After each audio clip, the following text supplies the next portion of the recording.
Hi everybody, welcome to week 3. Like I said, I like to get these videos out a little bit early to you. So what I'm going to do in this video is just go over the rubric a little bit for the 3D object design, talk about how to download an STL file, because that's what you're going to be submitting, and then look at some examples of designs that my current students have done in Tinkercad, just to kind of pique your interest a little bit. For this rubric, what you're going to be doing is you're going to be using Tinkercad, now that you've gone through the training, to create an original 3D object. Okay, and what you're going to be doing to submit it is you're going to be submitting the STL file. And the STL file is the three-dimensional file that can be viewed in Tinkercad. So that's going to allow me to view your files.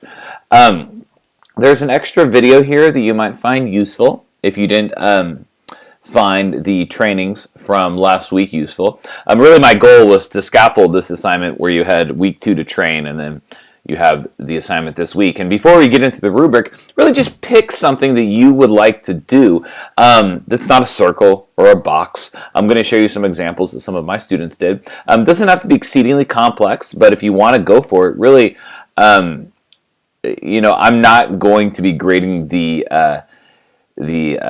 aesthetics as much as I am seeing if you incorporated the different skills you learned in those trainings. So take a look at the rubric here. Really focus on this last column that outlines exactly what you're going to need to do, specifically with respect to the dimensions. And those training sessions showed you how to measure the dimensions. And if you have any questions with leveraging some of these tools in Tinkercad, please reach out to me. We can schedule a private conference, no problem. So when you have your design in Tinkercad, here's an example of a car, you're going to export it as an STL file. Okay, and that's going to download to your computer.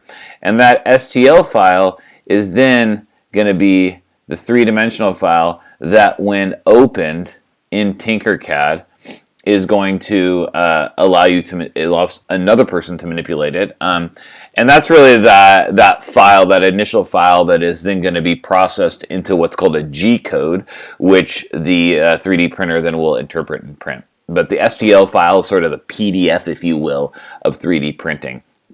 Recently in my engineering class, I've been having them leverage Tinkercad a lot as well. Around coronavirus, I had them imagine different solutions and then create 3D prototypes of them. So here we have a hand sanitizer holder, a holder for coins. Here we have another cell phone holder.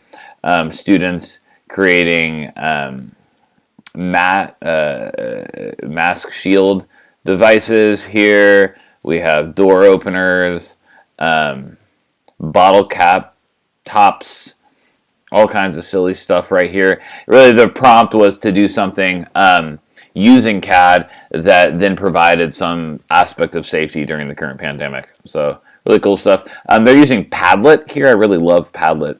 They're submitting just screenshots of their 3D designs and then commenting on them on Padlet. Also, we just did a recent design where my father, who has cochlear implants, challenged my students to build a case for his cochlear implants using Tinkercad. So, and the kids created screencasts using Screencastify, where they talked about how they did it. So here you have different aspects of that. All of these done using Tinkercad. Some people are using something called Fusion 360. And these are all different cases that fit the dimensions of my father's cochlear implant that he shared with them. And that's really one thing that I want you to gain appreciation for. If we want to take this jump from a three-dimensional CAD model to printing it, we have to take into account the size of that object in the real world. So all of these, if printed, should come out matching the size that my father shared with them when he actually took off his cochlear implant, the external device, and then measured it in front of them, relayed those numbers, and then students backwards designed from there. I really enjoy this one a lot. Now, he already has a holder, but this was just a nice, fun challenge for them. You can see that this student actually put a label on the box as well. This is a really simple one using Tinkercad. Okay, so please reach out to me if there's any questions with this. I'm more than happy to schedule a video conference and help walk you through some of the skills. And remember, you're going to be submitting that STL file into Blackboard.